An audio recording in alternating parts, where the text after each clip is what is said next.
Good morning class. आज की class में बेटा हम पढ़ेंगे पाठ 17। कल भी हमने इस पाठ को पढ़ा था। पाठ था इसका नाम पद परिचय। वाक्य के विभिन्न पदों के बीच में आपस में क्या संबंध होता है, इसके विषय में हमें जानकारी ली थी।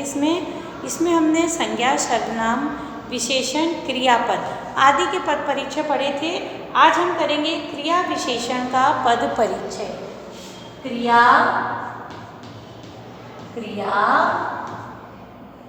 विशेषण जो क्रिया की विशेषता बतलाती। क्रिया विशेषण का पद परिचय। क्रिया विशेषण के कितने भेद होते हैं सभी को मालूम है। देखिए इसमें हम क्या बताते हैं, क्रिया विशेषण के भेद। क्रिया विशेषण के भेद और जैसे रीतिवाचक, स्थानवाचक, कालवाचक और परिमाणवाचक। इसमें उदाहरण लिखिए। हम क्रिया विशेषण पहले पिछली क्लास में पढ़ चुके हैं। उदाहरण लिखिए।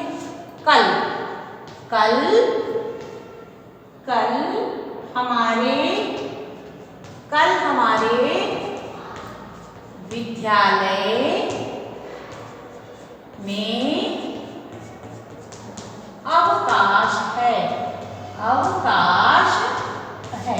अब देखते हैं इसमें क्या है क्रिया विशेषण। कल कौन सा क्रिया विशेषण है? कालवाचक। ये कालवाचक क्रिया विशेषण है। अब हम इसका पद परिचय देखेंगे। कल कौन सा क्रिया विशेषण है? कालवाचक।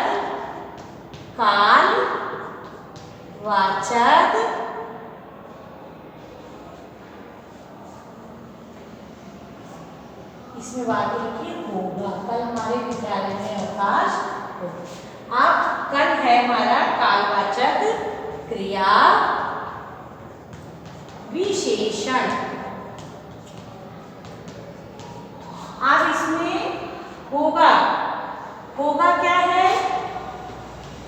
होगा जो शब्द है ये क्रिया की क्या बता रहा है? क्रिया की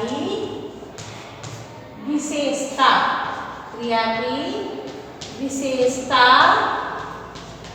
बताता है।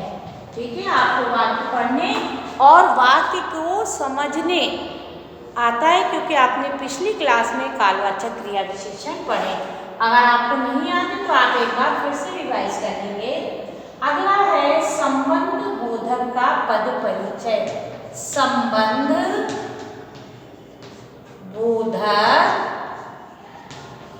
का पद परिचय। नेक्स्ट है ये संबंध बोधक का पद परिचय। इसमें हम संबंध बोधक के भेद पढ़ते हैं, जैसे स्थानवाचक और कालवाचक आदि। जैसे देखिए एक वाक्य में आपको इसमें समझा रही हूँ। उदाहरण, मेरे घर के सामने, के पीछे, के बाद आदि शब्द इसमें आते हैं। स्थानवाचक में, संबंधवाचक में सामने बगीचा है। वाक्य देखिए आपको कुछ याद आ गया होगा। के सामने बगीचा है। अब जो है के सामने क्या है? स्थानवाचक है। स्थान को ये क्या कर रहा है? स्थान के विषय में बता रहा है ये वाक्य। तो क्या लिखेंगे? स्थान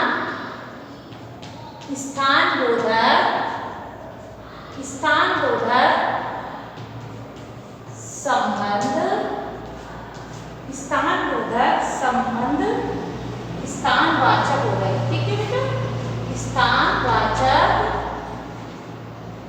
संबंध बोधक। मेरे घर के सामने एक बगीचा है। घर का संबंध दूसरे पदों से जोड़ता है। क्या करता है ये? घर का संबंध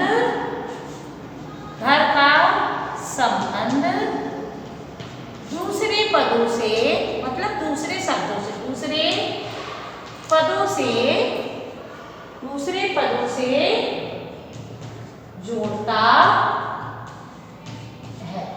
तो ये हमारा हो गया संबंध बोधक और क्रिया विशेषण। अब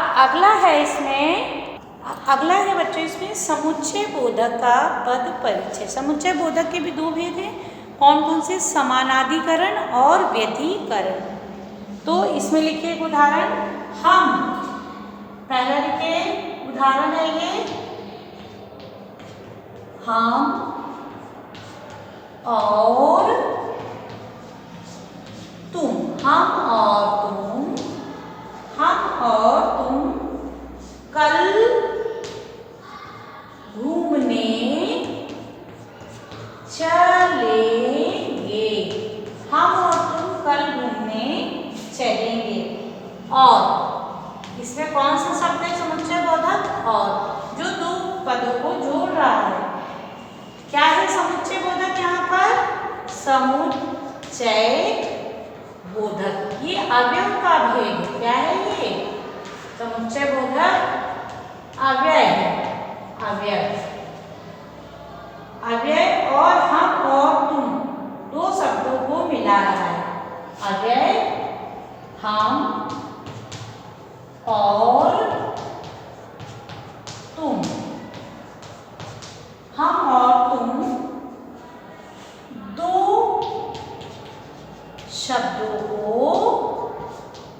शब्दों को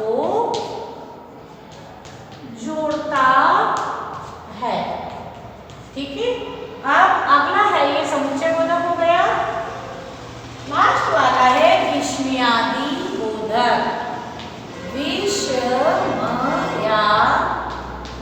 विस्मयादि बोधक का पद परिचय। ये सब अवयव के ही भाग हैं। पद परिचय। विस्मयादि बोधक शब्द सभी को याद रखने दे, हरे, हाय, राम, वाह आदि। जैसे इसमें उदाहरण देखिए, कौन सा भाव प्रकट करते? हर्ष, शोक और घृणा का। जैसे हाय, अब हम यहाँ विस्मयादि बोधक चिन्ह बनाएंगे। सुनामी लहर थी, सुनामी ने तो सब कुछ नष्ट कर दिया। हाय, सुनामी ने तो सब कुछ नष्ट कर दिया। अब इसमें हाय क्या है शब्द? आप पहचान गए होंगे, विस्मयादि बोधक अवयव। विस्मयादि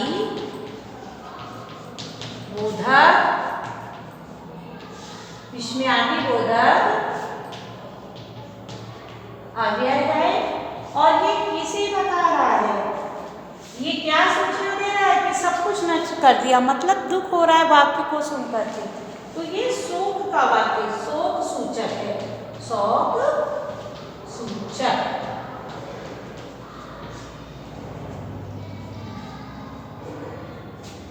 जैसे वाह, तुमने तो कमाल कर दिया, इससे हमें क्या हो रही? प्रसन्नता। तो यह हर्ष को संबोधित कर रहा है। ठीक है।